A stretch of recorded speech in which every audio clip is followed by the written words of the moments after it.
Hello. Okay. Firstly, hi, good morning, everyone. Firstly, there is a phone that was left on a table over here. It has a sort of sunset as its background. Okay. First things first. The phone is the priority, right? Good morning, everyone. So thanks for the patience with the slight delay. Firstly, can I encourage you all, if you have somebody who is part of your group or who's a friend, someone that you've met here during the time and you've got their contact details, if they're not here, then please encourage them to come as quickly as possible. The reason being is we obviously want to make this as fair and as democratic as possible for the teams that have worked super, super hard on their pitches and are ready to put it to the house. So we want to get moving, but obviously we need those pitches, and that's going to take some time. The way this is going to work, we're going to have 8 pitches from the 8 teams that were all selected for their idea yesterday in the initial vote, and they're going to come up and pitch 2-minute pitch. You're going to have some questions for them. We're also going to have some questions from the desk, which at the moment is Eva Maydell, our MEP, who's been very present during this event, and we're super grateful for her for giving us so much of her time this week. Guys, come in, quick, join us, get in, we're moving on. And if you've got people that need to be here as well, text them, get through the door, join, because we need to get on with the voting now as well. So, as a point of sort of technicality, the way the votes are going to work is we're going to vote at the end of each pitch. And for that reason, the choice was initially going to be that we were going to do it in the way that it would work in the European Parliament, that the number of votes wins. But just because of the way this is working, and it looks like we're not having as many people, we're going to do it as a percentage of the people that are in the room. Just in the interests of fairness as well, is everyone on the teams, you're okay with that? Any objections? Raise your hand. Yeah. Okay. You're not. Please, yeah. Press the red button. It's number 8 for the. Lovely. No, I would like to propose a motion to the House in the fact that we are at the centre of European democracy here, and I believe that the voting should be taken as a block at the end of all pitches where the doors are locked, because it's not fair on the teams that have put in such an effort for it to be a different vote each time. I don't think percentage is the right system, so I'd like to propose that. I think I totally understand your point. The decision has been made to do it in that percentage way. It's mainly technical as well, to be honest with you. So I do understand your point, but I think that's the fairest way to do it right now. And I don't know. Please, Eva. Yeah. Yeah, I would like to chip in on that one because actually, like that, in a percentage of the people present, it's even more fairer than we would have it in committee. Very often we have votes that start at 8:30 or 9 o'clock in the morning, and the first votes usually you might lose some votes because maybe some members didn't show up for the vote, or they were delayed, or something hold them off, or there was any other reason, so to say. So sometimes we've been losing votes because there are not enough people. So you're actually experiencing a real situation that can actually happen in the Parliament, but we have slightly adapted it and I think made it very fair in the end. Yeah. I think it's really true. Like sometimes, just as a point of reference, when you're working in the Parliament, when a surprise vote comes out, normally it's mainly in the committee. The plenary votes are normally pretty solid, but those surprise ones are normally the first one of the day. And just to be fair to team number 1 and team number 2, we're going to go with this. Okay, so thank you. I totally appreciate your point, and I'm glad that you raised it. So we'll get moving though. You, sir, you wanted to, yeah, with the glasses? No? You wanted to go. So as I say, the way this is going to work, we're going to have each team, they're going to come up and pitch, listen to them, listen to what they have to say. If you have a question, put a question to them. Quick questions, quick answers, quick everything. We want to get as much going as possible. We want to make this as much of a debate as possible. Do you want to speak, or should we get moving? Yeah? I would say we get moving. Let's go. Okay, so without further ado, we're going to have team number 1. So we need to practice the voting first. So let's do that first. Yeah. Yeah. You're going to do that, no? Yeah. All right. Good morning, guys. Good morning. Right. We're going to practice voting. And as we're seeing quite a few empty seats, those of you who are sitting there, it will be your job to explain to people as they turn up how to vote. So what we'll do first is we'll practice voting. So the way the things work, just in case, starting from the basics, in front of you there is this box with a screen. Have a look inside. There are 3 buttons. In front of the buttons, there's the labels. There's a green label for yes, with a plus, the white label with a 0, and the red label with a minus. So if you want to vote yes, press on the green one, no is the red one, abstain, the one with the 0.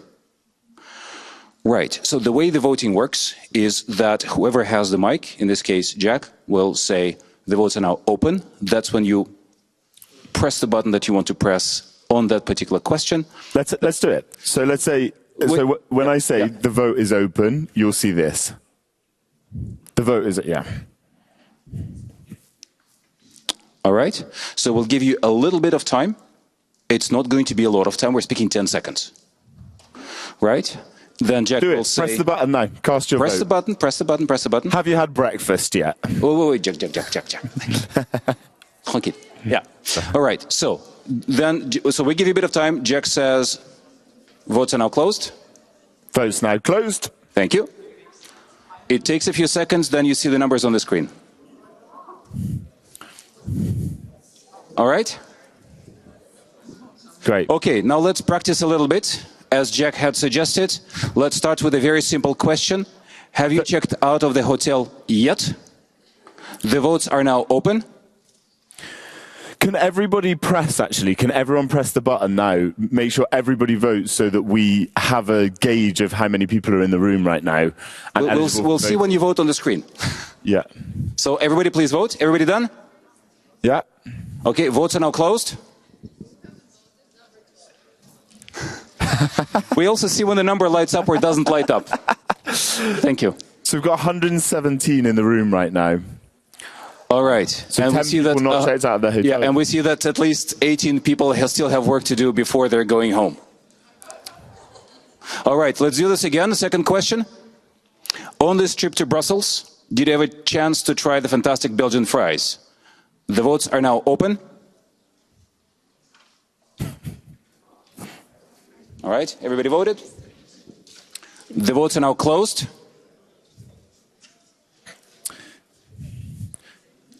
Guys, please come in and sit down as soon as possible because we need to get moving on these votes. Come on.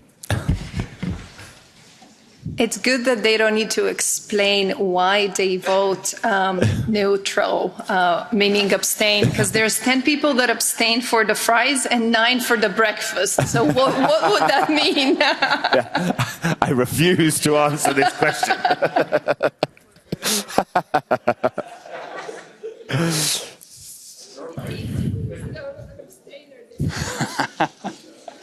So we can still see your votes. Now they're gone. Need to leave it open. All right. Okay, yeah, we'll do that. Are you guys ready for the pitches? Are you ready for the pitches? All right. Does anyone have any questions on the voting? Anyone want to raise any questions just in case? Okay. Yeah, please. Hi, good morning, everyone. Just to make sure, the question will be what has the massive impact? And then you can vote every round again, yes, yes, yes, or no, no, no. Yeah. Okay. You can, yeah, exactly. So the question is the same for each of the pitches, and therefore meaning that the pitches with the most percentage will all have answered the same question. And then we will go to a second round. The top 3 pitches will go, and then it will be whether it's doable. I mean, this has been part of the process, right? And we'll find the most doable, and that team will then be they'll be the winners. And the winners will be able to pitch that idea to the EPP Group Bureau meeting in Vienna in December. So a cool trip. This is actually like worth something. All of the pitches will all go on a document that will be sent to all the MEPs as well. So that's already achieved, but the winner's getting a pretty cool trip. So the vote is serious, it's important, there is actually something to win. Great. Okay, let's move on. Let's get going. Please make sure you cast a vote on every single one of them.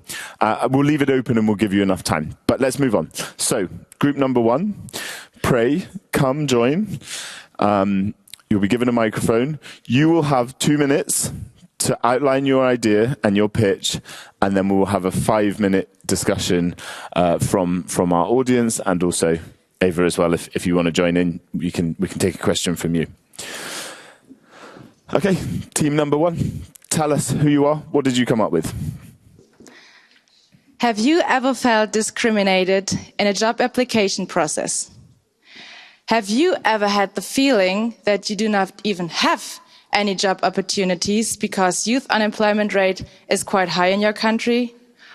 Or do you not even know what you want to do in your life? If you can answer at least one of these 3 questions with yes, then we've got the perfect solution for you. And not only for you, but for more than 300 million people all over Europe searching for a job. What we want to build up is an online, EU-wide, AI-based job search platform. What's that? Based on fun exercises, and artificial intelligence will find out your personal, social, and professional potential and skill set. An example, you will be given a problem solution task. And depending on how you solve this task, there's no right or wrong. The artificial intelligence will find out your individual potential and skill set. In a second step then, you will be given the, let's say, 20 most suitable jobs, and you can swipe left or right for your perfect job match. So our platform is no longer about superficial CVs. It is about finding out what you are best at, your passion, without getting discriminated on your social background. Because companies don't hire for skills, they hire for personality. Our solution solves 2 problems at once. A massive reduction in youth unemployment as we create an EU-wide job platform, and we're helping you and everybody to find their passionate and potential most suitable job. So do you want a Europe where every young person can fully develop their professional potential? Swipe to the right. Round of applause. Okay. So using AI for an EU-wide job platform. Eva, I wonder if you have any comments on this, if you'd like to chip in, or any questions to the team? I just wonder which working group that is. Is that the machines finding solutions? Yeah, okay, great. Well, perhaps I think because your task was about, you had 2 tasks, right? One was on privacy and how to enhance privacy in the digitalized world, and the second one was on unemployment. So I think you very nicely managed to mix, the technology helping to fight unemployment and successful realization of young people on the job market. I was wondering, don't you think similar ideas exist? And have you drawn inspiration of some? Would you, market it first in one market or across Europe? How would you actually bring it to life? Would you work with software engineers? Like, you need to develop it. So have you thought about developing the idea itself and how it's going to be brought to life? Please. Yeah, actually, you got the point. they do already exist, and that's the big advantage. There's some prototypes of such online games that can evaluate your personality based on AI, but they do not exist EU-wide. They're not accessible for everyone, and that's the point. So we want to make it EU-wide and solve even bigger problems than just in one country. And when building up that platform, of course, first we need to build the platform, so we need the tech companies, and we need psychologists, and then we want to launch it EU-wide. So it shall, of course, be in 24 languages, and we want to do it on a great scale and not just from a small startup in one country. Any questions from any questions or comments from the audience as well? Anyone? Raise your hand. From the teams behind.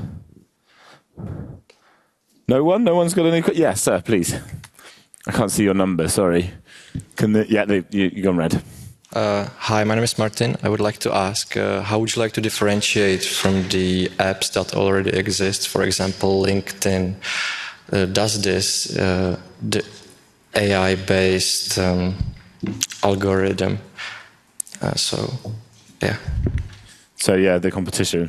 So first of all, I think everybody here in the room has LinkedIn, but the difference is there is like a LinkedIn Pro. So not everybody has the money to pay monthly fees that you can access to all possibilities on LinkedIn.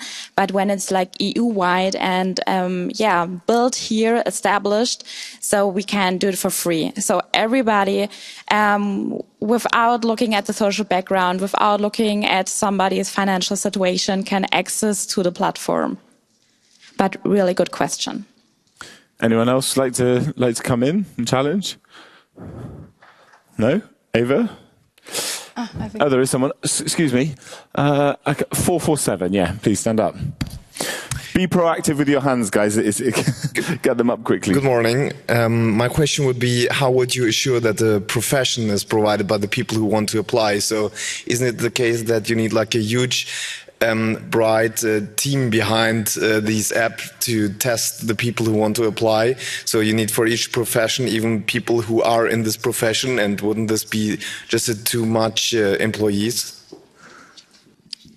That's also a really interesting question. So the big or like the unique selling point for our idea, it's not based on profession. So we're testing personality. They're like fun exercises. For example, how fast are you solving a specific case study? How do you read this pattern? So it's not based on profession. It's really based on personality. So it doesn't matter if you're a scientist, if you're coming from medicine, if you're a lawyer. It's really what is your potential? What are your skills? What is your way to think, to solve problems? I can 296, yeah. Yeah, my question is, how do you measure personality through artificial intelligence? Yeah, that's the big step about our project. There's artificial intelligence on the one side, the technicians will develop that. And then on the other side, there are the psychologists who can say which kind of person reacts or solves which kind of exercise. And I can assure you there are already such kinds of exercise. There are already small startups who have shown that this is possible. And so this artificial intelligence helps us solve a big problem that people who do not know, or the mass of applications to one job, can be brought down to everybody's individual potentials and skills. Perfect. Okay, your time's up for the questioning. That's 5:23. Can you hear me? Yeah. Okay, thank you so much. A big round of applause for team number one. Okay. So we are going to open the vote, and the question is, do you think this idea will or could have a massive positive impact on the life of European citizens, I suppose, in the European Union? So that is the single question. We'll have that question for every single one of the ideas that's presented to you. Get your fingers ready. The vote is open.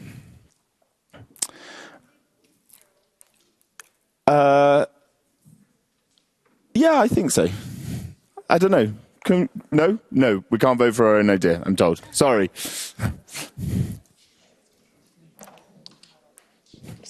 I'm joking. Okay, so keep voting. So it's the green button if you think it's going to have a really big positive impact. The red button if you don't. And you can abstain. I'm not sure what value that would have here, but you're able to. And we'll just leave the vote open for a few more seconds.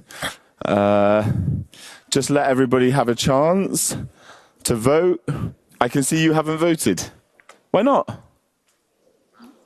You're part of the team. Yeah. Oh, yeah, okay, yeah. Everyone voted? You've not voted? No one's voted? We can see your button, so please keep the votes open.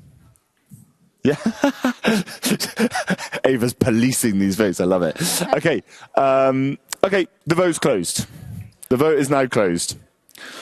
Okay, so we have had 158 votes, 56 in favour, 85 against, and 17 abstained. So this is going to come down to percentages. That looks somewhere in the region of about 38. I don't know. Yeah, we'll see. We'll see. Thank you so much to team number one. A big round of applause. Well done, guys. So we'll move straight on to group two. We're going to try and keep this all in time. So group number two, thank you so much. It's wonderful to see you. We are going to hear your pitch, say who you are, tell us which working group you were in, and let us know your pitch. You've got 2 minutes. We were in the work group, Our Planet, Our Responsibility. We all know that plastic's bad, right? But do you guys actually know how much excess plastic waste our activities produce in the EU annually? So we're 26 million tons, out of which less than 30% actually gets recycled. Obviously, one solution is to switch to packaging from different materials. And believe it or not, we can actually produce biodegradable and reliable packaging from hemp and even mushrooms. But obviously, these aren't the cultures and crops that come to mind to European farmers when they're choosing what to do. As with all human activity, people will do things if it pays and if it's incentivized. And that's part of the logic of CAP, or Common Agricultural Policy, which is essentially the mechanism which allows EU money to go to farmers to support them and to keep them doing what they're doing. What we're proposing is that the EU earmarks a certain percentage of annual CAP funds to go specifically to additionally subsidize those farmers who make a conscious decision to grow crops and cultures which can be used to produce biodegradable packaging.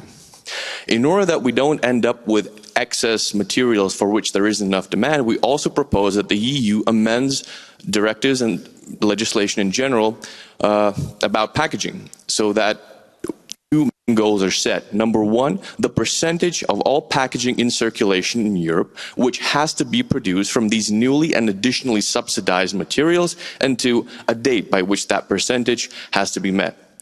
What we're proposing will have a massive effect, and it will work, because we're not trying to reinvent the wheel. We're using tools that are already at work. They're working right now. I mean, CAP is 6 years old. It's already being used to support more than 20 million people in the European Union who depend on farming. EU is already in the business of passing regulation regarding packaging. We have directives, we have regulations. So what we're doing is essentially we're trying to stand on the shoulders of giants of moderation and effectiveness, which our team believes is at the heart of EPP policy making. Thank you. Thank you very much indeed. Big round of applause. Okay, so team number two is proposing a sort of EU fund. It's basically to give subsidies to farmers who are producing biodegradable packaging. It wouldn't be a new fund. CAP's already in place. Yeah. Got it. Okay, Eva, would you like to come in? On the subsidies, you said they already exist.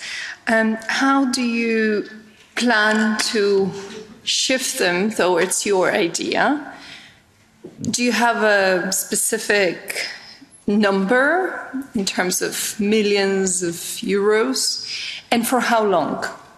Would that be in a cycle of one European budget, or how do you see it?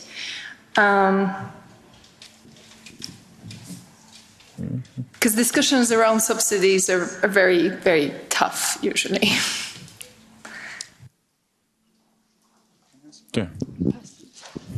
Yeah, maybe we should explain that it's not just packaging, it's also zero negative CO2, NO2 emissions. So we could get funds from Fit for 55, because, you know, when you grow ham or mushrooms, you get CO2 into the ground. Also, for now, we have a lot of drafts in the soil, and funding for helping or proposing farmers to get better soil in Europe would also be funded from that circle. And as you asked, that would be established annually until the percentage is met. So the percentage of biodegradable material in the packaging would be met. That's in legislation. Question. Let's take some questions so that you can carry on. But if anyone's got a question from the audience as well, hands up. Yes, 104, sir. Yeah. Hi, I'm Alex from Cyprus. I just want to ask. I'm sorry, I didn't catch it. Is this packaging disposable or is it reusable? So this is biodegradable because, for example, from hemp or from... You need to raise the microphone. Oh, sorry. Yeah. So this is biodegradable because from hemp, for example, or from cornstarch, it's even edible, the packaging. So it would be completely biodegradable. And the point is that, of course, like we have to do this step by step. So it wouldn't be possible to do like, okay, 100% of the packaging in the EU is going to be biodegradable. But that is what the legislation is for. A percentage is going to be 100% biodegradable. We have a question from a fellow team, number 88. Yeah, hi. I like the idea, but I wonder how will you make the industry use the products you're trying to support?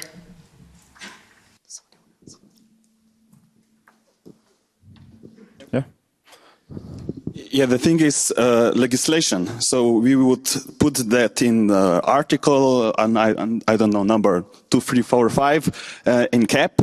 So we would also do legislation so the industries would want to use this kind of packaging.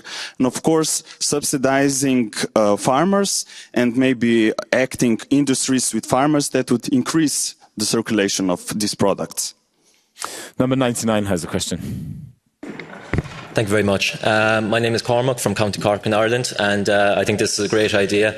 But one problem that I could see crop up, if you could excuse the pun, is if you would have all of these farmers move from, let's say, producing food to producing biodegradable plastics, one problem that I could see coming up is you'd have a shortage in the food supply. So I want to know, is that something that you plan for, and what would you envision would sort of replace that? Thank you. Let's take one example. For example, hemp. Hemp is very good for just crop rotation and rejuvenation of the soil. So while, yes, hemp is not, for example, as edible as other cultures, it's still good for the overall picture of food production in Europe, I believe. Carry on. Hello. So with this initiative, we are trying also to encourage young people to go to farming, not only the actual farmers to go to cultivate hemp instead of, I don't know, different cultures that go for, that are for eating, I'm just going to add one quick thing. For example, if you plant wheat, I think it's called wheat in English, I'm sorry. Yeah. The crop itself is edible, so you can take the grains and produce flour or something. But the straw, that can be used for packaging. So there's no place taken away from food because you can use the plant as packaging and as food. Perfect. And that wraps up your 5 minutes. Thank you very much to team number 2. Stay. Yeah, big round of applause for the pitch. Welcome, Lidia Pereira. Good morning. Great to see you. Thanks for joining us. So we are now going to move on to the vote. So the question will remain the same. Do you think this idea that has just been pitched to you will have a massive positive impact? Same process. The vote is open. So start voting. Green if you think it will have a massive positive impact. Red if you don't think it will. Abstain if you wish, if you're not sure. But let's try and get it up with as many votes as we possibly can. Keep voting. We're trying to get as many locked in as possible. I'm trying to police this, see who's got the votes going on. We'll give it a few more seconds. Can you guys vote up there? No. Yeah, you have a but we can't see it if it's done. Okay, okay. I don't know. Okay, so last few moments for voting. If you haven't done it, press a button now. Okay, vote is closed. Results. Okay, so we had 179 people voting, 88 in favour, 65 against, and 26 abstentions. I think definitely percentage-wise, you've done slightly better than our first team, but we'll see if you can hold on to that position. So big round of applause for team number 2. And we'll take you to the other side. Microphone to Leo, and let's immediately bring up team number 3 to give us a 2-minute pitch. Please, please, please, come and join us. Okay, so tell us who you are, and also tell us which working group you're in, and then outline your pitch. Team number 3, down to you. Dear audience, dear MEPs, with the energy transition, we will experience a shift in our dependency from countries like Russia with their oil and gas to China, which is currently bringing us 98% of rare earth elements. Oh, I'm sorry. And the problem is, we should all ask ourselves the question, do we want this dependency? I really hope all your answers will be no. And the solution we want to promote for this problem is a European Resource Agency, because this is a great organ we can use to support green mining in the European Union, so we have the resources on spot, short supply chains and everything secured. Further on, it can increase our effort in building resource partnerships with other countries, because we don't have all the resources here, right?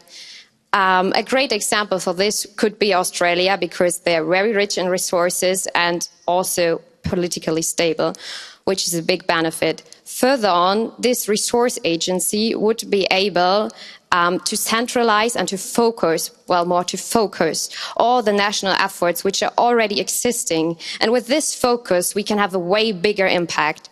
So, if we want an energy transition, if we want electric cars, green energy, and if we want windmills, or if it's just the phone in our pocket, we need a European resource agency.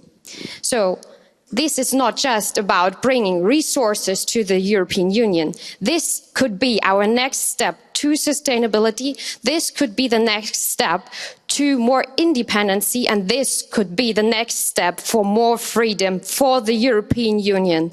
So the question is, what are we waiting for? Let's do this. Just under two minutes. Just under 2 minutes, perfect. Lidia, the way this is working is we're going to have one question. I don't know if you would like to ask a question to the team about their oh, Eva's gone. No? She's going to return. so it's on you, yeah. So one question from you and then from the audience. So please, your comments. Thank you. So one question about this, the proposal is for a resources agency, if I understood well. And this is going to be under the responsibilities of the European Commission, or it would be just something aside? I mean, would you consider to create a commissioner for the resources instead? Yes. Thanks for the question. It should be an agency or a general directory. So there's no extra commissioner in that way. Okay. It's interesting. That would be a very big battle. Any questions from the audience and the idea of a European resource agency? Anyone? Yes, please. I can't see. It's so difficult sometimes. 220, please. Very good speech, first of all. But question for you: why would you not go one step further and do an energy resource union, like the quote we had? The European Union started as coal and steel industry, or like based on coal and steel industries. If we did a full union we could put more pressure on Russia and other entities, and they wouldn't have done things like they've done in the last number of months.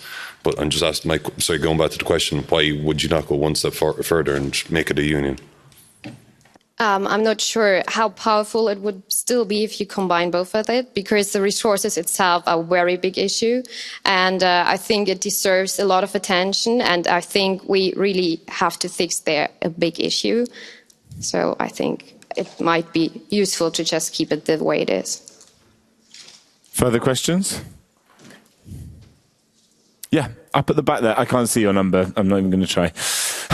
Hi. Something. Quick question. So you're telling about the resources, but you need the factories also in Europe, because if you have the resources in Europe and the manufacturing is still done in China or Taiwan, you're shipping the parts just around the globe.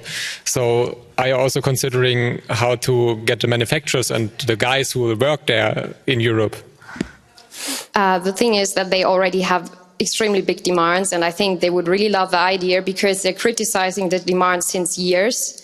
And I think they would really love to have someone they can work with, because that's not really the case in the moment. It's just national efforts, and we really have to focus that.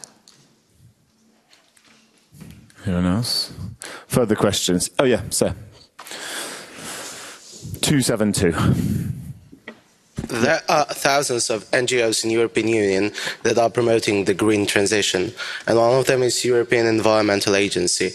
Why did you think it is a good idea to create a new, bigger group or agency instead of funding the already existing NGOs and helping them to promote their work to the leaders?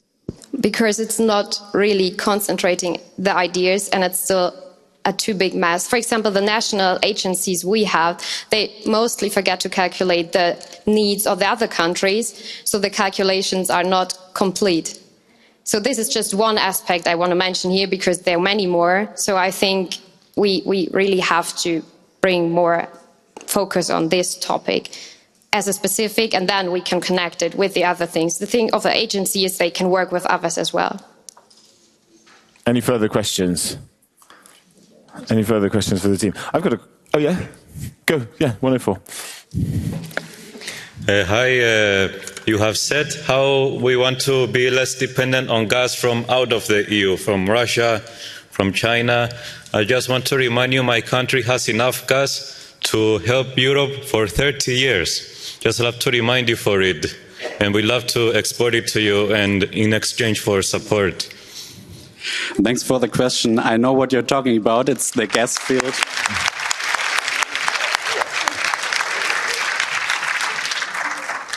Well done. I think you're talking about the gas field in front of, north of Cyprus. And that is a very, very important thing for Germany, from the middle of Europe. If we have already some pipeline about Italy and also a little bit about Greece, and we have to make a European way on that, connecting the ideas of Greece, of Cyprus, of Israel, that we also have a country from outside of Europe to get those resources out of the earth. That will help us a lot. Okay. I think this is the 5 minutes up. So thank you so much to group number 3. So the idea of a European resource agency. Big round of applause. Stay. We're voting on your proposal. Don't leave me. Okay, so same question. Is this idea does it have the possibility to have a massive positive impact? Do you think it will have a massive positive impact? So the vote is open. We'll give you as much time as we possibly can, but this should get quicker. So please get your vote in. Let's go. We'll start moving the votes more quickly. So please lock in your vote. Do you think this idea will have a massive positive impact? The idea of setting up a European resource agency. I have about 100 questions I would have liked to ask you there, and but we'll let it go. We'll let the vote stay open for as long as we can. Lock in your vote. For the people that came along here, you have an option. The people that were a little bit late, you can vote green for yes, white for abstain, and red for no. You don't think it will have that massive positive impact. Okay, we're going to start wrapping it up. If you haven't done it, let's go. Okay, vote is closed. Let's see the results.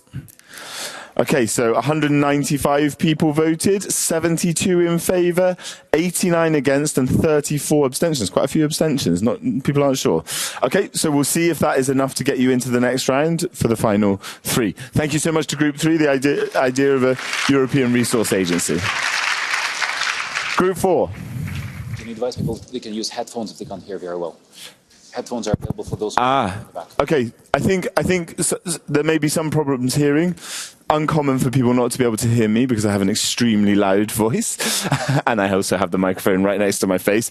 But if people are a little bit quiet, you have the headphones, and if you put them on, that should amplify everything that's coming out of the microphone if you are struggling to hear within the room. Okay, great. So, team number 4, tell us, which working group were you in? What's your idea? You have 2 minutes. Let me tell you something personal. I'm a traveler, I have to say. This week I'm here in Brussels with you. Next week I will visit a friend in Copenhagen. And in 2 weeks I will move to Milano to make an Erasmus semester. And I'm from the center of Europe. I'm from Germany. And it's not so far, the destination. So I don't want to fly. I don't want to have that high pollution. I want to ride by train. I want to ride sustainable.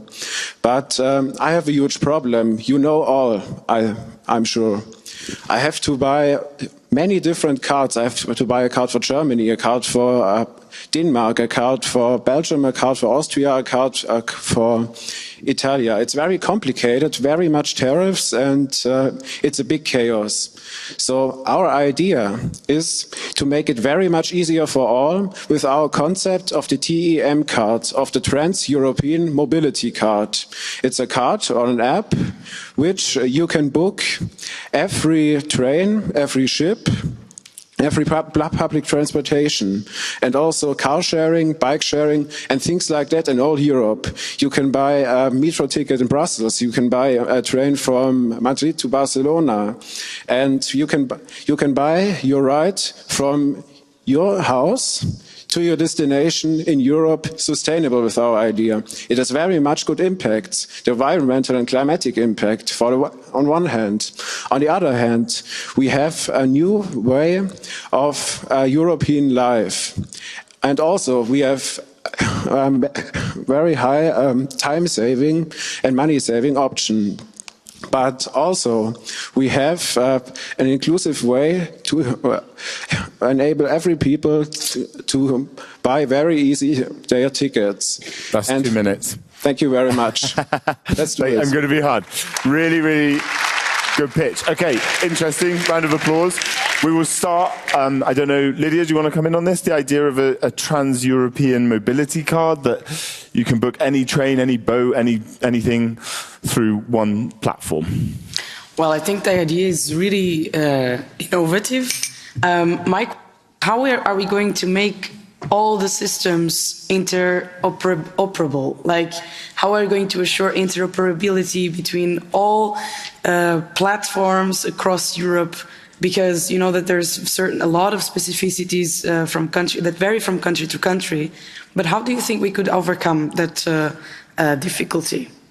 It has many steps. The first step should be to be very pragmatical. First, you can make a very specialized offer. Maybe, for example, a ticket in Brussels costs 70 cents, in Berlin 150. And first, we don't have to make unit prices or things like that. That's for another round. Maybe you know the Scrum process with programming apps. And this process is also an option for us. No? Quick question. I see someone else's. Are you sure such a platform doesn't exist that could help you plan all your European journey, and you could, in one website, be able to get all the necessary tickets and itinerary? It should be on. Okay, thank you.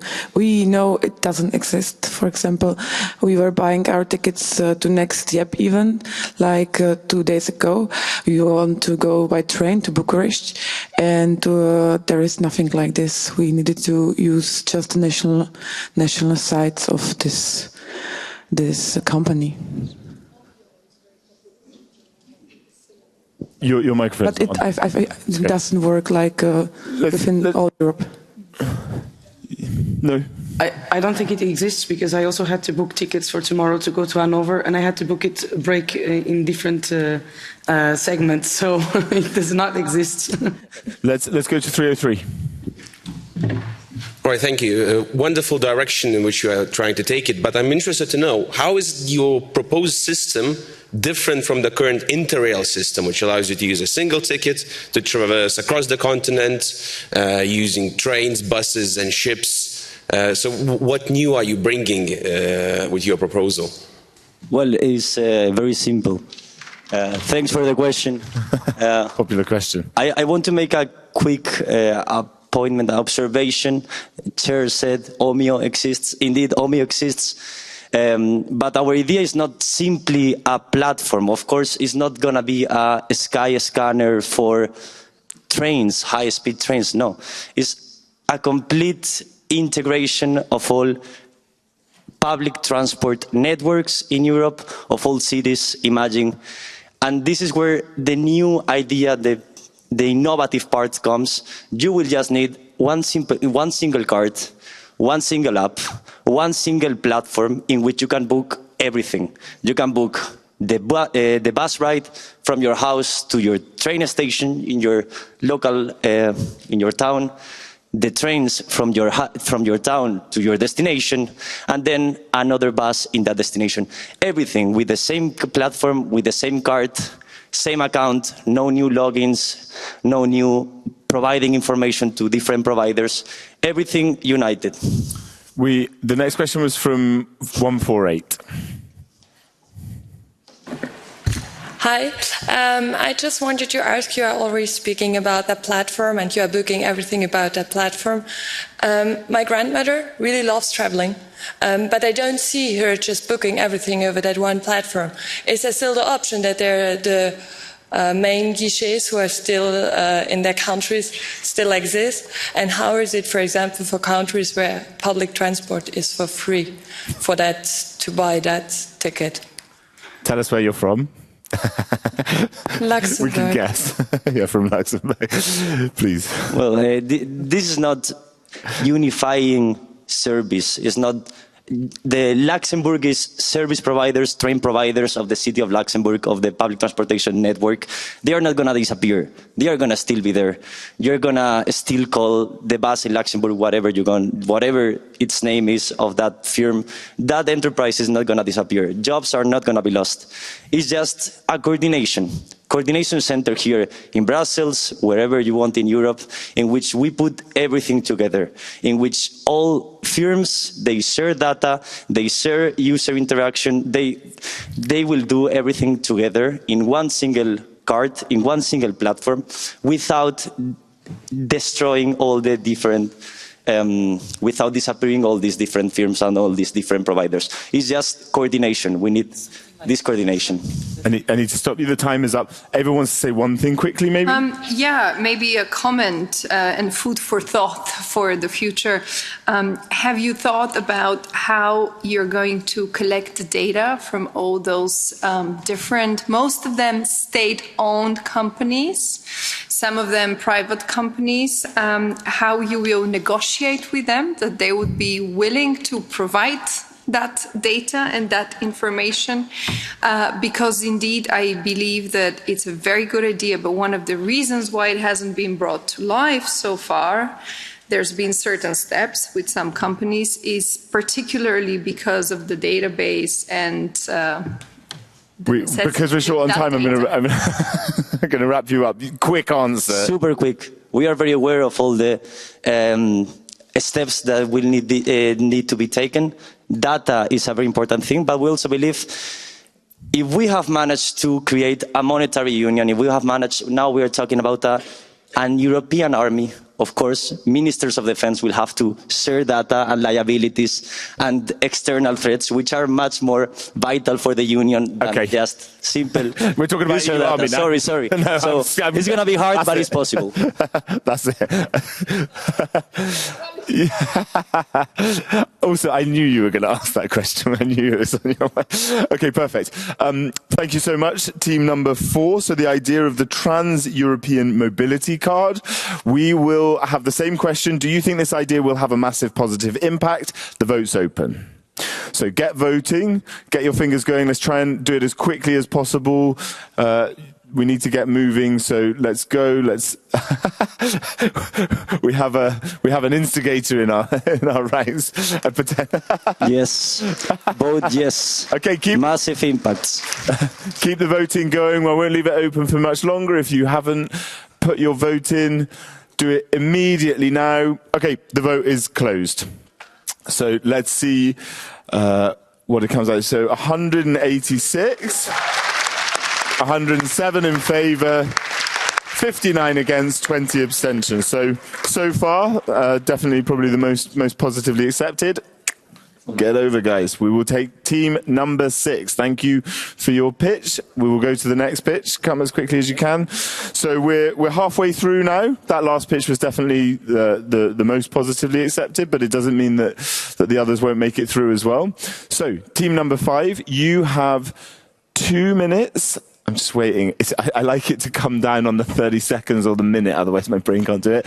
2 minutes for your pitch. Tell us, what's your idea? So we're addressing security and defence. So just yesterday, a constituent of mine back in Malta called me up and said, listen Darren, I saw your post on Facebook, and I saw that you're in Brussels, and I want you to go and knock on Roberta Metsola, the president's door, and tell her that Malta is facing an immigration crisis.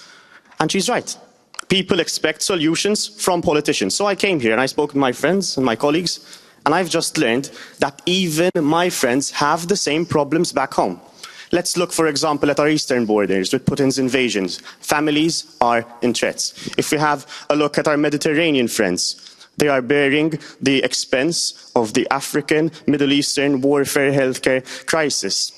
Why don't we look at Erdogan's threats to Greece and Germany? All these are signs of weakness of the European Union. And why? It's because up to now, member states have been acting alone. And that is why Europe is stronger together. And that is why we need to collaborate to mitigate against illegal immigration. Now, we've only had 3 hours to work on this, but imagine what this parliament can do, because it has the resources to do so. So our first idea is to increase Frontex's competence. Enforcement shouldn't start and stop at our borders. Our second idea is to have common legislation when it comes to immigration, refugees, and deportation procedures. Our third idea, it's about having a common safety chart in which all member states have a refugee standard, an EU standard. And our last idea is to have 2 main strategies, one addressing the Mediterranean crisis and the other our eastern borders. These are just a few ideas. Imagine what we all can do together. This is not about building walls. This is about building safer bridges. Let us act now and stop the rise of the far right. Now, I can finally go back home and tell that lady who called me yesterday that I not only spoke about this to Roberta Metsola and David Casa, our MEPs, but I found the support of my youth friends. Thank you so much.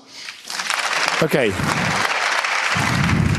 So to consolidate, the pitch is more EU collaboration on migration issues, essentially. So increasing Frontex's budget, that is the most funded of the EU agencies already. And competence as well. And competence, okay, interesting. Common legislation on migration and strategies to deal with the eastern and the Mediterranean borders. Would you like to come in? No? Lydia?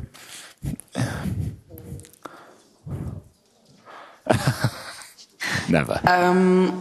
Well, do you see that member states are willing or available to give more competences to Frontex?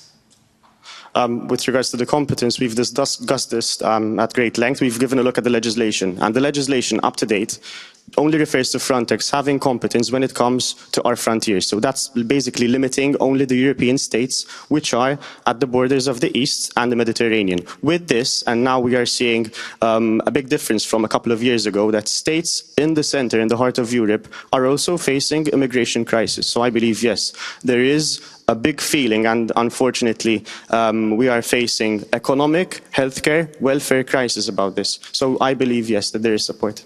May I do a follow-up? Yeah, please. And what if instead of always talking about securing borders, why we don't have, or why the EU does not have another approach towards development policy on the hotspots from where the pressure for migration and in particular illegal migration happens.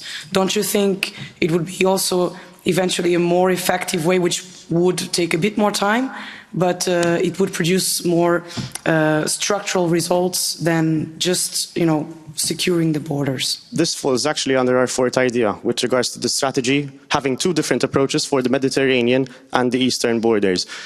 We've also discussed at great length, obviously we didn't have the time, to also address the problem at its source. The problem doesn't start from the shores of Libya, Tunisia, or at the borders of our EU borders. That is why the EU needs to obviously look at addressing the problem, not only once it's at our shores or at our border, but also from its source. That falls under our fourth idea. Thank you. Yes, may you follow up? Please, yeah. May I add that as Chairman Weber addressed yesterday, so he mentioned that in Morocco, a huge percentage of people are under 25 years old. So that's exactly our target, and that we have to give them opportunities and perspectives to prevent. 296, and then we'll take 687. 296 first, please. Yeah, okay. I wanted to ask if another army is this necessary in terms we have NATO, we have the GASP since 1993, and I'm not quite sure if we need another army. Otherwise, we can strengthen this organization.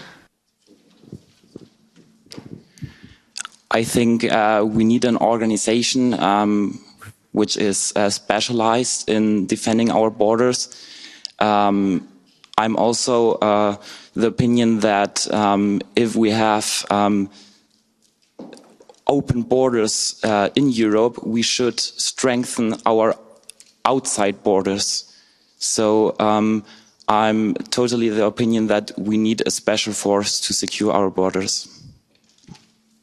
Okay, it was 687, sorry, up at the back there, yeah, stand up. Hello.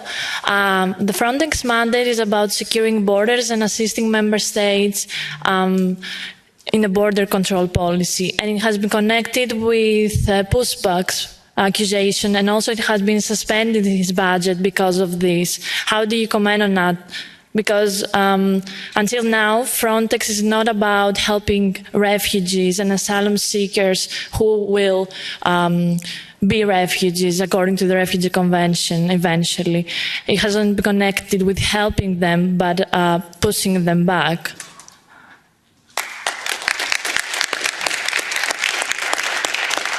That is actually a very good question, and we've also discussed it at great length. Now, without entering into the merits of the current issues of Frontex, we're just discussing strategy-wise. As a European Union, we're only discussing immigration once it hits our borders, and we stop there.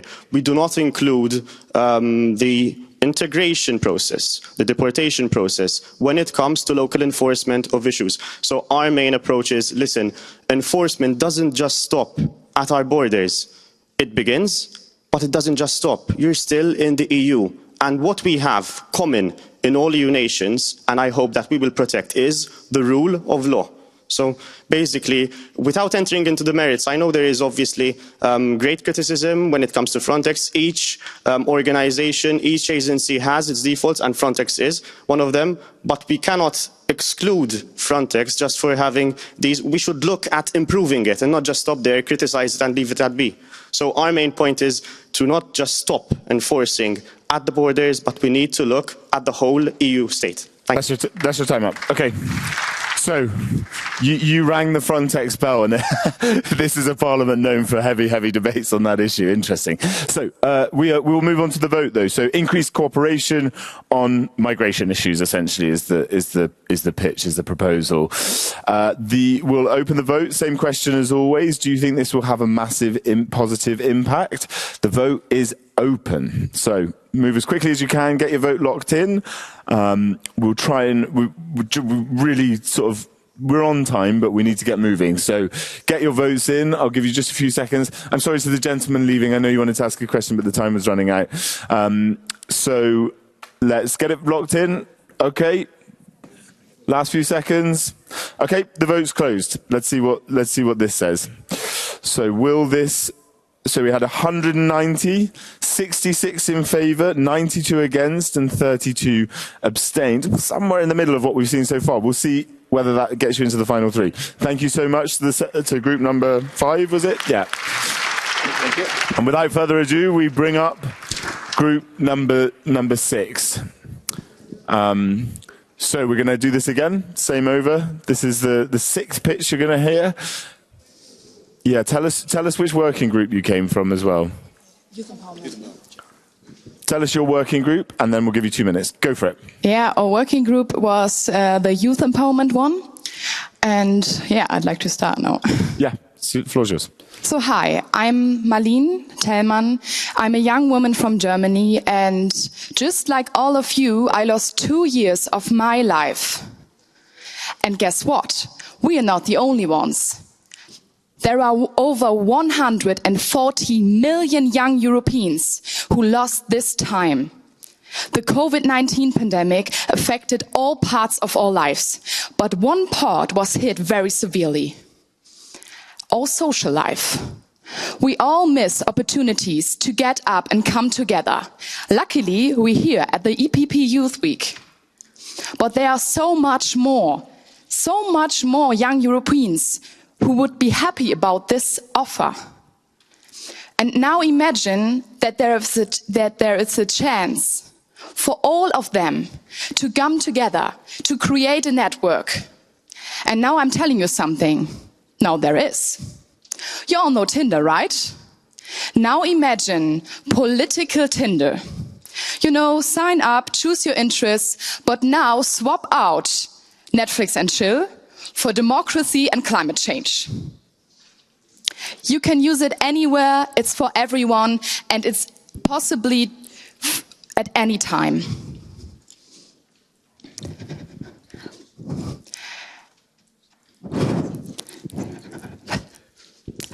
But now, sign up and get up together. We are strong and we need all young Europeans to get up, to create a network and to be one EU. Thank you. Okay. So the idea is political Tinder. So you swipe on your interests and you would therefore meet like-minded people. Okay. To the chair. I thought that was the political Tinder over these couple of 4 or 5 days. But I think it could be a very interesting idea to build on what you've experienced over the last days and also enlarge it to others that could be activists in their respective countries or areas of interest. Maybe my question would be again a little bit on the technicalities of things, because that's also important to think about when you develop an idea. So if you could give us an idea how you actually plan to make it operational, that would be good. Yeah, we've actually and market it as well. Yeah, absolutely. We talked a lot about this, so we think this project is very feasible. The whole idea already exists. So we say political Tinder, everyone understands what it means. The problem is developing it. So we come up with a figure. So in terms of developing the app, marketing, advertising, and getting it into all member states, we come up with a figure of around €100,000, which is, I mean, it's very low compared to some of the other projects, okay? But that's just to get us started. Of course, we need a development team that will man it constantly. Regular updates, because as we all know, an app or a program like this is only as good as its last update. And we had an idea that to make sure the development of the app was was kept oversight, we appoint a youth advisory group. So people like here, it'd be a small group of 10 or 20 people that will overlook the development of it and make sure that it's on point and it's tailored towards young people. So I think it is feasible. It wouldn't be awful expensive, and to roll it out, it's a very well-known topic, and it kind of has that snap, that attention-grabbing headline, and I think it's very feasible. I hope that answers your question. Yeah. I think we'll go to the audience because there's people. I want to know how you got that 100,000. 197. It's on the way. I want to see the notes. Thank you so much. I think it's a really interesting idea. But when I see some tests, because there are some political tests, for example, in France, US, etc., sometimes the results can be surprised, and you can be like closer to someone that you won't vote because you don't like him. So it's interesting because it's rational in some way, but we should not forget that there is also affinity that matters. And so my question will be, will you objectivize the questions to personal opinions, or what they do in the parliament, the laws that they vote? Because I think it's two issues that are different. The main point of this platform is to bring people together who are interested in the same topics. The political values and beliefs are what they're going to say or express throughout discussions. So the political values that you give out throughout mentioning your interests are the one thing. But the real and important thing is to discuss and to experience new perspectives. So the problem with the questions is the one thing, and it's not that important, because it's more important to find someone who's interested in the same topics and to begin to discuss. Yeah. 448. Yeah, thank you very much. So my question is, we're talking about a new networking and another like LinkedIn just for like politician. I like the Tinder idea, but we have like big problems facing in Europe right now. And which problem are we solving with an app where like political can exchange? I mean, it's a good thing for young people to connect. But when we're talking about a problem like the European Union or the Parliament can solve with us together, I don't see the value. Thank you. Please. I appreciate your opinion, but the issue that we're trying to solve here is communication coming down from the Parliament and other institutions going down to the younger people. Was like my colleagues has mentioned here, numerous people across this great union would have loved to have taken this opportunity to come here and speak in front of all of you great people. Okay? But they couldn't have been able to avail of this, or they just never knew of the opportunity. This app would not only allow you to meet with people who have similar mindsets to you, but it'll also be able to advertise opportunities like this. You might also be able to, if we get off the ground, be able to swipe on your own MEPs. Going back to, there's a gentleman up there, he posed the question, you might have a similar, you might vote a particular way, but you mightn't like your own MEP. Well, we'll show you MEPs who are of similar mindsets from other countries, and you can maybe be able to swipe on them if you so wish, and be able to see how they voted in the past and what they're working on in the future. Yeah, thank you, guys. We've run out of time. I know that there's a lot of hands, but you got to get them up quick. I'm sorry to you because you might have been behind me, but that's it. Time up. Okay, so now we're going to move straight on to the vote. Thank you so much. Let's give them a round of applause. Okay, so the question of this, political Tinder, I have like a billion questions for you. I'd like as well. So many things that I would say about this. But do you think this in the House, do we think this idea will have a massive positive impact? The vote is open. Come on, lads. Green for Ireland. Yeah.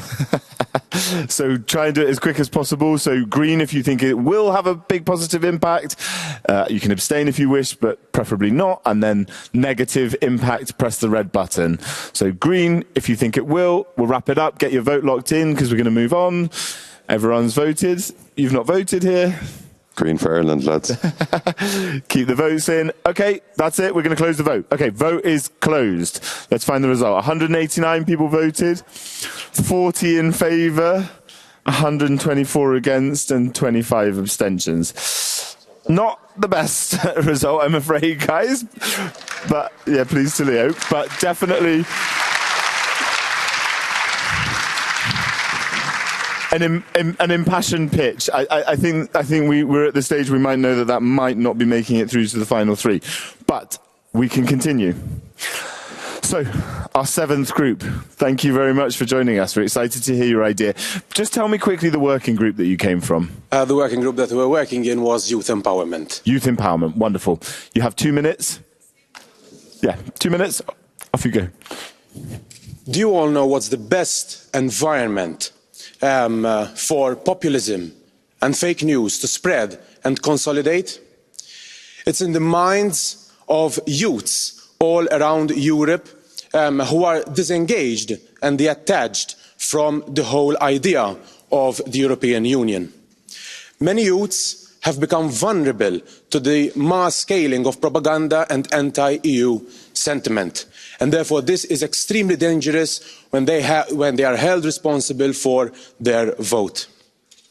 So, as a team, what we are trying to say is that we are going to fight against this through education. Now, I know education is a word that is used and abused, and it has become indeed a cliché. But it is so simple and yet so powerful. So what we are suggesting is to add and improve the national educational curricula of the EU member states. Just imagine millions of students in their classrooms who are learning about the EU, what it stands for and where it is going. This will create in the future voters who are going to vote accordingly to their own beliefs, to the true beliefs and values of the European Union.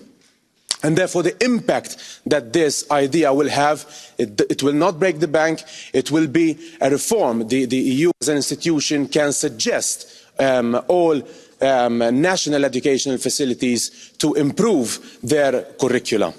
And therefore the EU will once again cast a new bridge between its members of the EU and also its citizens. So then us growing up and even the youths that are now becoming active citizens in the European Union, they can really be assured on why the European Union exists. An idea so simple yet so powerful. Thank you very much, sir. We will turn it up. So what you're suggesting is EU funding to increase education on EU education in national schools, right? Rather than funding, it's a sort of to update and improve the curricula so that students are learning about the European Union. Got it, yeah, so increased education about the EU. Got it. Eva or Lidia? I don't know. Have you assessed why it hasn't been done so far? I think one of the case in points is Brexit and the rise in Euroscepticism across the board. Because sometimes the European Union talks, and I mean it is extremely important for it to do, the activity of the European Union is complex.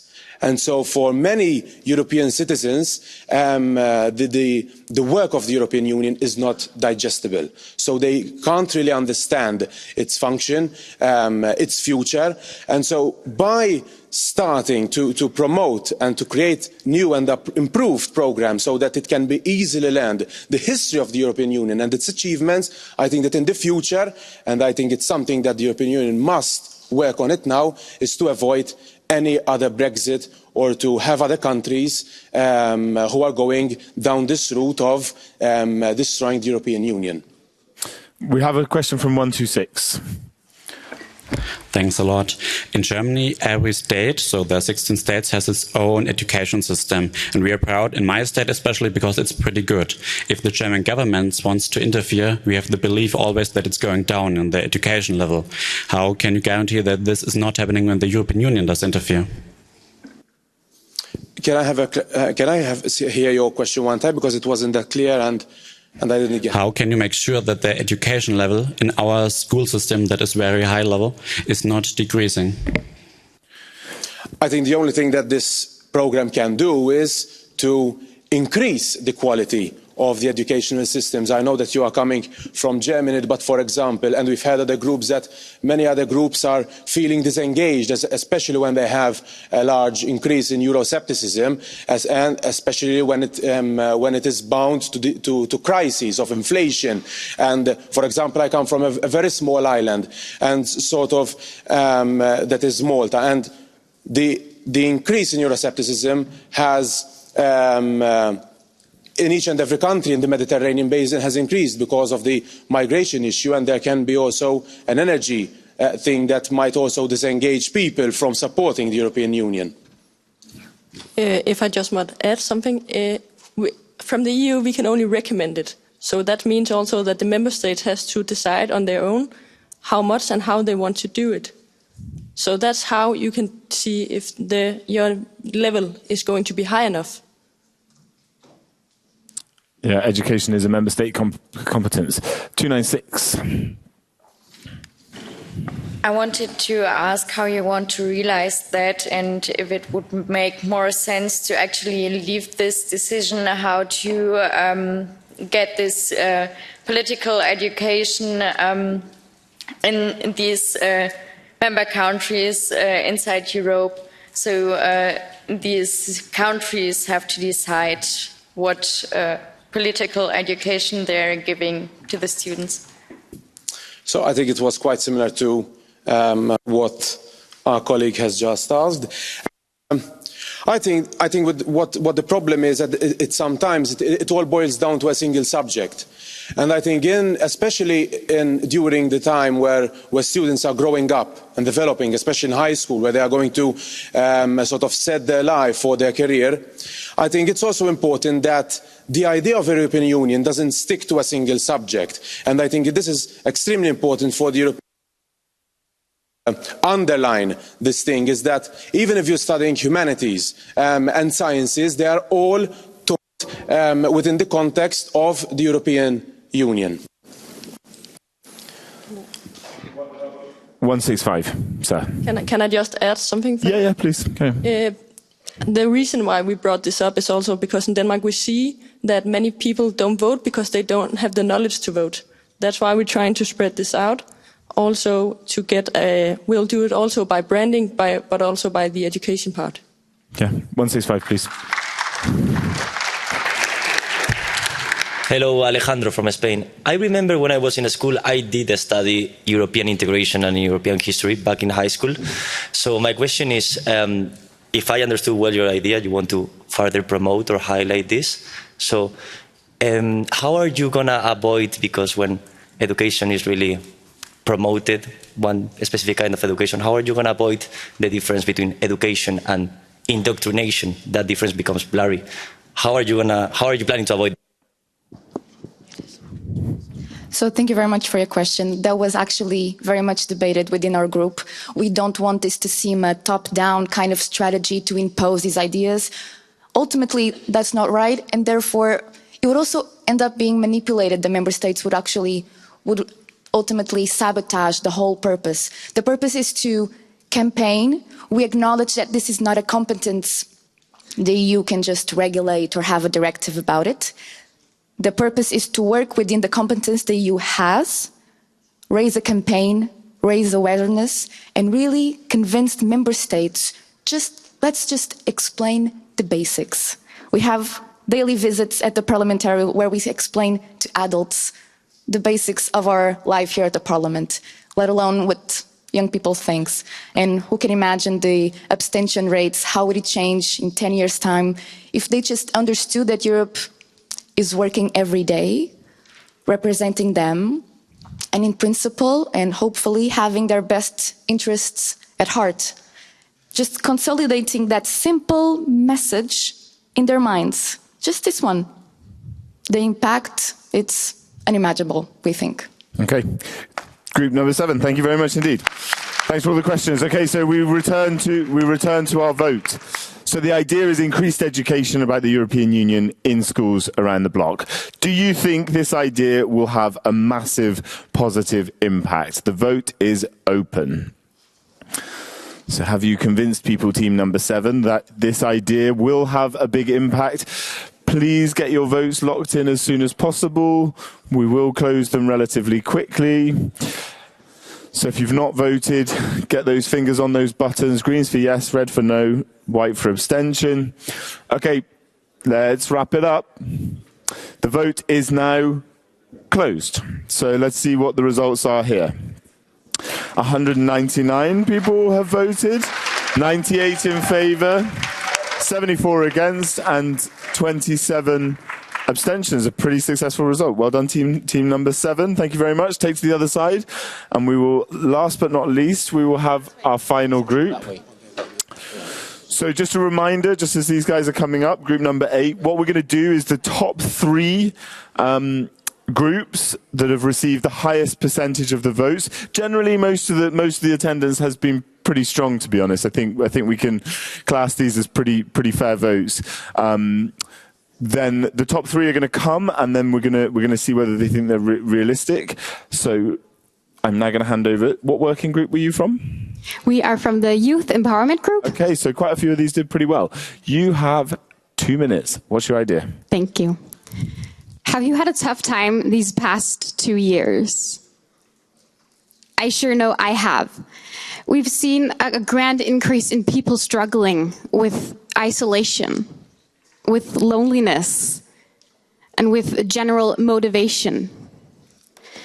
Mental health issues have truly gained focus these past 2 years during the pandemic.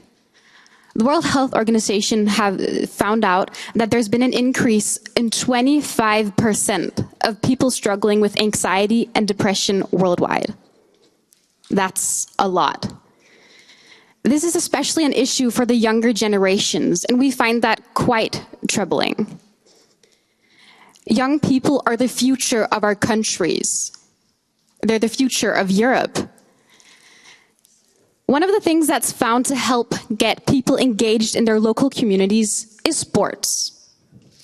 Studies have shown that people that are engaged in sports activities after school in their spare time, they have lower rates of stress, lower rates of anxiety and depression, and many other mental health issues. Therefore, we suggest that we create a Europe-wide youth sports event.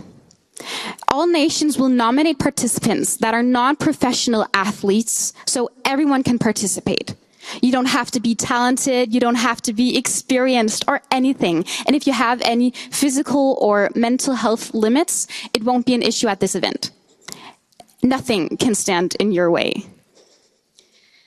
People from all over Europe, young people from all over Europe, can participate cross nations just like we've been doing here these past few days. We've been discussing European politics with young people from all across of Europe.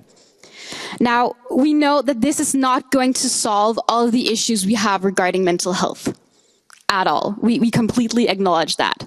But we do believe that this is one of the most cost-efficient events that we can create in order to get people engaged again, in order to get people up again after the pandemic. We believe that it won't only be a fun event, but it will also inspire people to engage in their local communities when they come back home. The time's up. Thank you so much. 2:20. Never mind. Thank you very much indeed to group number 8. So first question, the idea of a Europe-wide sports event, getting young people together to do sport. Any comments? I mean, I like all ideas, to be honest. I think keeping yourself active also keeps you mentally much more prepared and much more wise, even sometimes. I'm just wondering, how would you organize it? Would you do it with the European institutions? Like, where does the EPP kick in that idea? So we were thinking that because of COVID, there are some advantages to technology, and some of the races can take part locally in people's own countries, and we can use technology to have them running at the same time to reduce cost and make it effective, because some of the other ideas are brilliant but kind of expensive. So this could be realistically something we could achieve, but we could also bring some groups together in one country to have fun like we've been having this week and have an opportunity to network. So that would be one of the ways we would envisage that it could work. Okay. Question from 142. Could you explain the difference between the current European games that go on and how feasible is this project? Yes, we really want to stress out that the games that we want to invent are for everyone and not pro athletes. I am sure a lot of you have watched some of the European Championship games, but you always watch the pro athletes. And we want to give also other people, young people, a chance to get together like we are doing right now, even though they're not focusing on a pro athlete career, but rather do it for fun in their free time. Okay, we have a question from 263. Get your hand up if you... Okay, yeah. Would this be some way in line with what they're currently doing in Iceland, is probably the best way to put it, that they're putting funding towards, not going directly towards the parents, but going into various different clubs and organisations and then going further? Yes, if you're referring to Planet Youth, it's being piloted in west of Ireland at the moment. I think some other countries like Spain have some initiatives where they give young people some funding to do extracurricular activities. It will be similar to that, but I suppose our focus in talking after the pandemic about mental health and looking at the couch potatoes and how many of us, hands up, are guilty of watching Netflix at home in the evenings? Yes, there is quite a few, so it will be a chance for everyone to take part and have fun like this week, but be able to network as well. 81. No? Done? Okay, no. 188. Okay, so thank you. But how would you choose the participants for this? And do you think that it would get very competitive rather than the mental health aspect, which is, of course, a good idea? But how would you regulate the registry? Yeah, thank you. The EU is really diverse, and also the structures in every country differ from the other countries. So we wouldn't have one way of a country to choose their participants, but rather, like we're doing right now, give every country a quota, how many people they are able to send. And the focus is really on having fun. There are no pro athletes allowed because they already have their championships, like you said. But they are choosing however they want. For example, out of competitions, they could make essay contests, but also go in schools and just ask people if they want to participate. 262. Can I just add something really quickly? Just regarding to how we make sure that it isn't becoming a competition when you're at the events. We would like to make like a point system. So you get points when you win a competition, but you also get points for team spirit and for the most creative solutions and the most fun games and stuff like that. So it's like a bigger picture. 262. Yeah, great project, and you've explained it very well. Pull the microphone a little bit closer to. All right, right. Can you hear me now? You can. No, the one thing is, it's a great project, but in terms of rolling it out, how would you actually get people talking about it? Are you going to go to clubs and athletic clubs and get them involved that way, or is it different? How are you going to promote? Is my question. Thanks very much. One of the ideas we have as well is promote local and traditional sports in your country. So although in Ireland we don't have a lot of snow, maybe we can ski in the sand or we can do something different. And we can also promote like Irish games in other countries. So we would like to go to the organisations that are existing, but we don't want to focus on the elites and the people who are professional. We want to promote everyone. So we could also go through schools and social media. And if everyone here took back the message, that will be one way of promoting through the 27 countries as well. Final question, 279. Thank you very much. It is really a good idea, but you know, we made a little research, and we have already Erasmus Plus projects that are similar to your idea. So I just say it. Yes. We were in the Youth Empowerment Group, and that was part of our 2 questions. So question 1 was, how do we restart young people after the pandemic? And question 2 was, how do we promote Erasmus Plus and Discover EU? So that is very good that you have recognised that, because our idea links in with that, and we want to promote existing structures and funding platforms in the EU, but also create more fun elements. Great. Okay, time's up. So we will give our 8th group a huge round of applause. And we will open our final vote of this first round. So do you think this idea will have a massive impact? The idea of a sort of Europe-wide youth games on a sort of veritable equitable standing point. So the vote is open. So vote. Do you think this will have a massive positive impact? And at the end of this, we should... I hope the team at the back are going to be able to give us some results relatively quickly, Carla. So, she's not looking at me.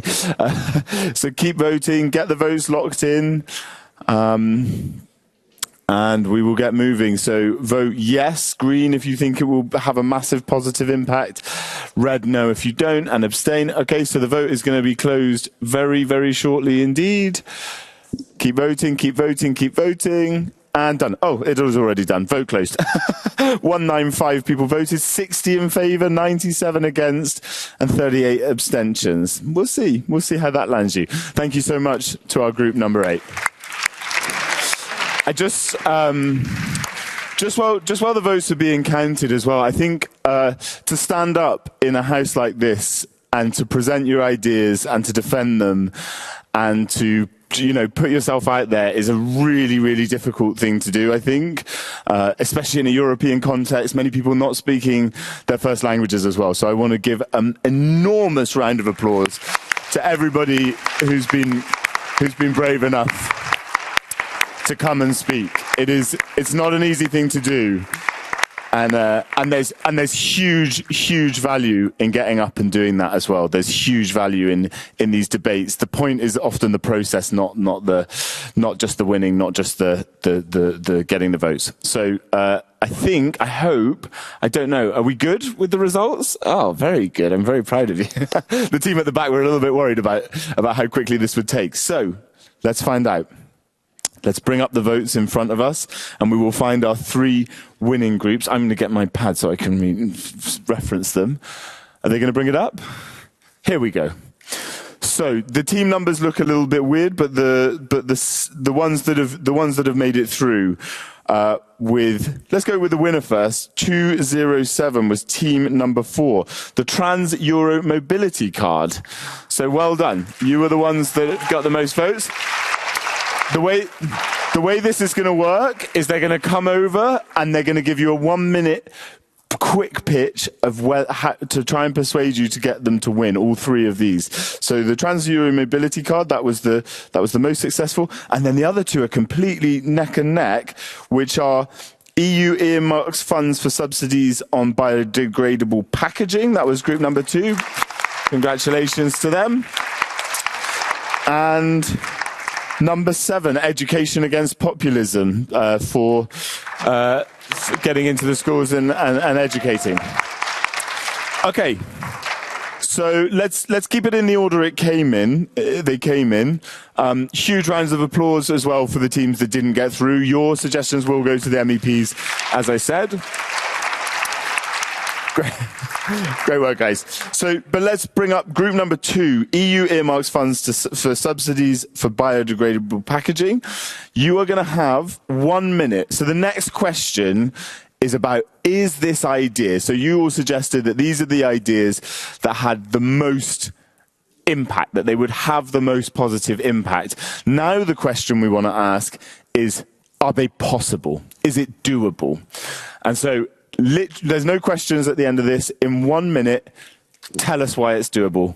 Your time starts now. Dear MEPs and dear colleagues, our previous speaker has already established why this would have a massive impact in the EU.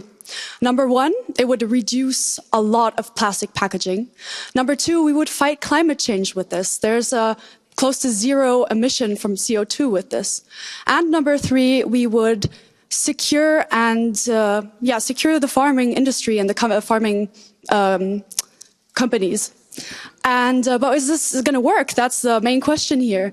Yes, it will, because we already have the the cap, and all we need to do is just kind of change the numbers and put additional subsidization for the farmers.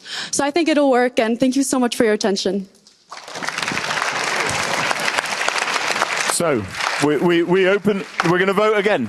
We're going to vote immediately again. Yeah? We're going to vote again? Yeah? Okay. So the question this time is it doable? Is it doable to create funds for biodegradable packaging for subsidies? Question, green for yes, you can abstain, or red for no. The vote is open. Is this a doable idea? Cast your votes as quickly as possible. So get the votes locked in. I can see some people, 194, you're not voting. Get your vote in. Is it doable? Is this is this something that is feasible to happen here? Could this not only have a big impact, but could it actually be done? Okay, that's it. Get your votes in. The vote. I can see you sitting in one of those seats in a few years' time, mate. Let's close the vote. The vote is closed. Is this doable? Let's find out. So we've got 189 votes. 123 in favour, 45 against, 21 Abstentions. Let's see. Good work, guys. That feels pretty positive. So thanks so much. Take your seats on this side. We'll let you know if you win shortly. So the next one Thank you very much. Was the Trans-Euro Mobility Card, group number 4. Please come up. Yeah, give them a round of applause as they come. Very correct. You made it so far. Okay. So you are going to have 1 minute. Congratulations for getting this far. You've convinced people that it will have a positive effect. Now you have to convince this house that it is doable. Your time starts now. Yeah. Hello, guys. Come forward a little bit, actually. And thanks for your votes, guys. Thank you very much. Well, I think that it's pretty obvious that we were not the best pitch. There were great speakers here. We are not that prepared as others. But I think that the reason you voted us the most we can all agree is a good idea. Why it hasn't been done yet? Well, I don't have the answer for that. But it's a good idea. It's an idea that we can all relate to, that we can all be proud of. And now, in these uncertain times, I think we need another tangible reason to be proud of being Europeans. We have Erasmus, we have Euro, we have so many things. So let's have a new thing. Let's have a Trans-European Mobility Card. We think it's doable. We think it's going to be great for everyone, for our visitors, for us, for even MEPs also. Everyone is gonna be great with this idea. So let's make it happen. Okay. Thanks. Okay, so let's vote. Is this doable? Is this a doable idea? Let's open the vote. The vote is open. Press green if you think that this is a doable idea. Abstain with the white. And you can press red if you think it's not a doable idea. So cast your votes as soon as possible. Get them locked in.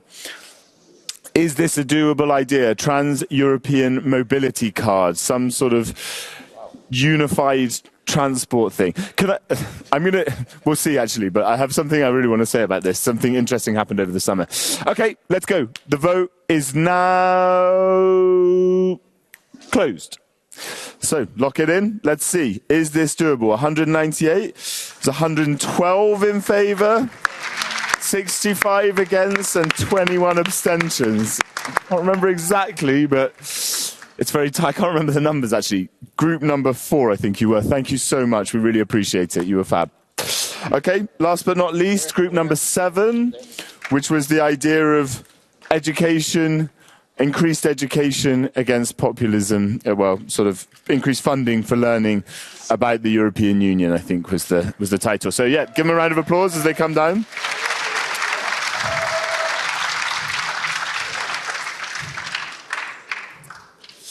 So, as with the other two teams that were in this final round, it's not now just about persuading the idea, it's about showing that it's doable. So, the floor is yours, you have 60 seconds. I would like to add that it is not only doable, but I think the European Union has to sort of take it on board to really implement this programme if it desires to keep existing in the future. We all know that the integrity of the European Union has been destroyed by Euroscepticism across Europe. And they challenged this real thing, that the European Union is full of bureaucracy, it's full of bureaucrats, they're all lobbying there. But in reality, the European Union has been blamed for many things for which it wasn't even part of. And therefore, it is extremely important to start disseminating of what a great invention this European Union is. And it's not about indoctrination. I cannot speak of indoctrination when we are speaking about the values of democracy. Okay. So,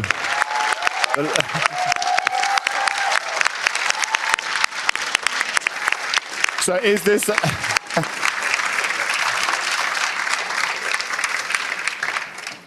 It's good to see you guys riled up. Let's go. Do you think this idea is doable? The vote is open. Your final vote. Is this a doable idea? Get your votes locked in. Let us know what you think. And we will at the end of this, we will find out the winner. I can't remember the exact numbers, but get those votes locked in and we will see whether or not we have a winner, whether this team has won or one of the other two. Okay, let's go. Let's close this vote. The vote is now closed. So the idea of increased education, we have 205, 101, 76 against, 28 abstentions. Okay. I said to the team when we started, when we were talking this morning, that probably I'll be able to work this out straight away between the three. But unfortunately, I'm not able to. So I'm going to wait for them to give me a hand up. You please take a seat. As I say, this is the whole point in this was for an exercise for us. And I think that the quality of the defence of the debates and the questions has been really, really high. So well done, everyone. I'm waiting for the nod from Carla at the back. No, still not ready. Okay. I think I have an inkling of who might have won. Just a reminder of what they will win. They will win the opportunity to go to the EPP Bureau meeting in December, where their idea will be pitched to the Bureau, which is the sort of presidents and vice presidents of the national political parties that make up the EPP, if I'm not wrong. Is that the correct way of putting it? Yeah, a few other people as well. The senior people within the political group. And so as soon as we can find out the results... Jack, while we are waiting for the results, maybe we can clarify what is the EPP Bureau. It is the composition made by the presidency, so the president, the vice chairmen, the coordinators and vice coordinators of each committee that we... where we are present, and if I'm not mistaken, I think that's all, right? I have a different idea, so that's what yeah, but I think it's more or less like that. So the vice chairman, the chairman, and the coordinators, deputy coordinators, and heads of delegation. Okay, there you go. Thank you very much. So senior people. Then. Basically, a lot of important people. And we are going to find out in any second which of these three ideas is deemed doable enough by the people in this house to be pitched to that bureau. Carla, give us the results. Let's have a look. So the winner is team 204. I think it's the 65.1% of the vote. So this is the idea of subsidies for biodegradable farming. Guys, come up. Huge congratulations. We'll give you... Well done. Yeah, huge round of applause.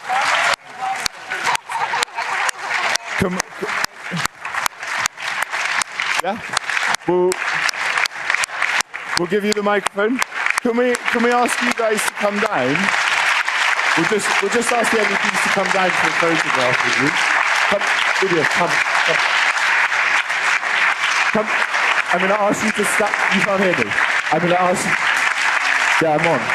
Stand here, and we're going to take a photo with the MEPs. Well done. We'll just have a quick photo. Other way. Turn around. Lidia and Eva, yeah, get in the picture. Okay, so one quick picture with the winning team. Congratulations to them. They will be off to Vienna to pitch this to the Bureau, the EPP Group. Another massive round of applause. Would you guys like to say anything? No? Would you like to say anything? No? Yeah, accept the win. Take the microphone.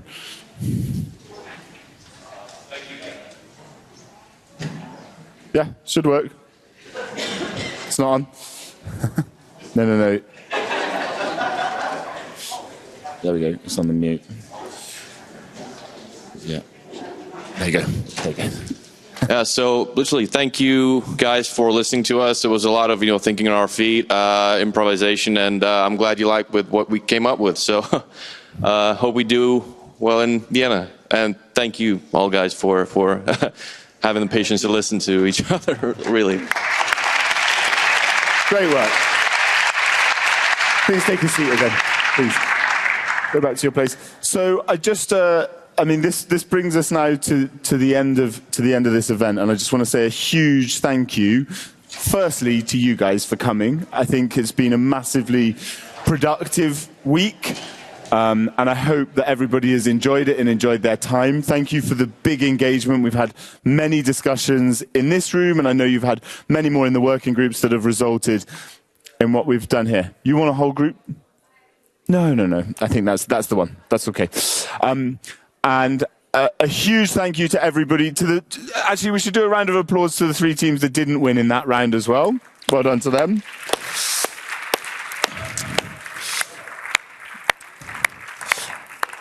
And also, there's a whole team of people here organising. Fiona, who's actually not here today, but there's a number of people here. Amanda, Alessia, we have Carla up at the back.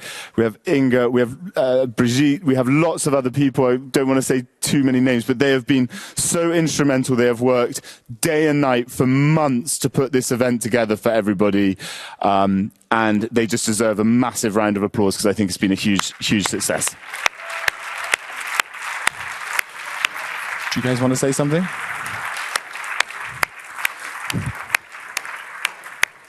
I'll just give the floor to Lidia and Eva for a quick final comment. Yeah, please take the floor. Well, we are coming to an end of this first edition of the Youth Week. I have the feeling that it's a very positive outcome. It's very interesting to see how engaged you were throughout the days, and well, the result of that is that we are a party of farmers but wants to take care of the environment. So I think it sends a very positive message to our leadership and to mind ourselves how important it is to fight climate change and to be aware of the challenges we have in that regard. I want to congratulate you all for the courage, because it's very hard to stand up and to make questions, to engage in a debate. So a round of applause to all of you.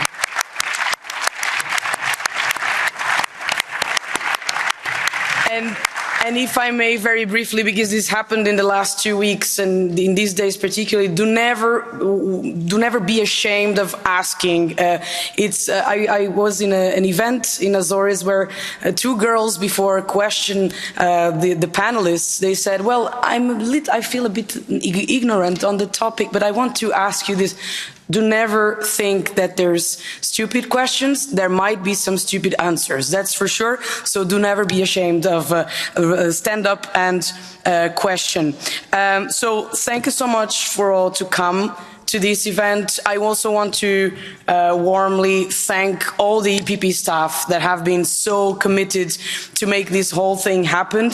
And so I also want to ask you a round of applause to all of them and to all of them over there.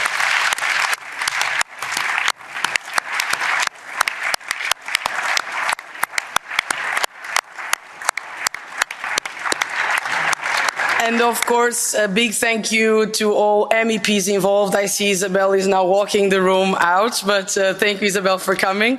And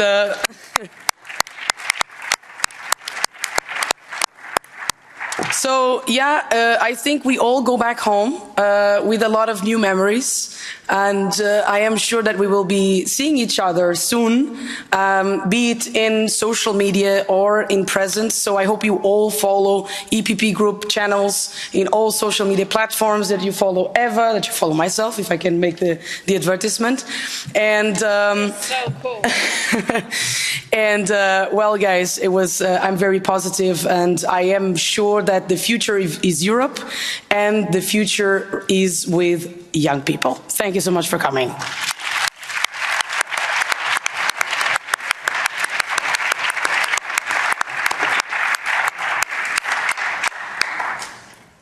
I mean, Lidia wrapped it up so nicely, so it will be very difficult for me to match that. But I said on Tuesday night at Outer World, I wish that you all had fun as well as being very much vested into your working groups. And today, during your presentations, I heard the word fun a number of times, and I'm very, very happy about that, because I think it's the positive emotions that you should carry back home, which will help you bring your ideas to life.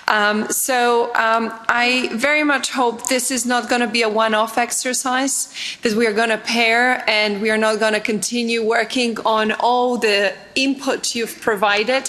Whether you were among the first ranked or the last ranked, that's not important right now. It's important that you negotiated, debated, exchanged ideas, and you came up with great solutions, everyone. So from what I hear, there will be a couple of other events coming up in different formats, so that we can all keep connected, because I think only in this way we could keep on, bringing the next generation approach to our work. So my last kudos go to all of you. Congratulations.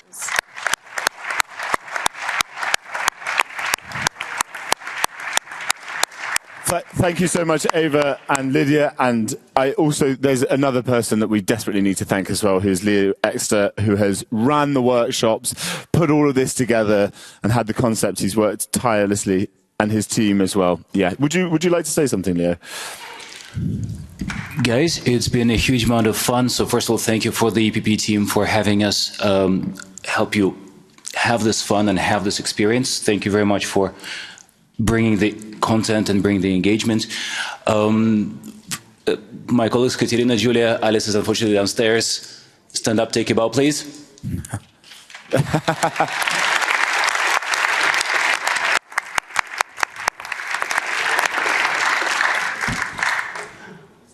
I hope you've all learned something new. I hope you've made lifelong friendships with the people you've met here. Thank you all very much. It has been huge fun for us. I hope you've enjoyed it as well. Thank you, Leo. Okay, so that leaves us just before you leave. We will all stand for the anthem of the European Union, the Ode to Joy, and then once that's finished, the event ends. So thank you so much, everyone.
I can just see at the back of the room we have the group chairman has just arrived to see us, so a huge thanks to him as well for everything he's done throughout the time.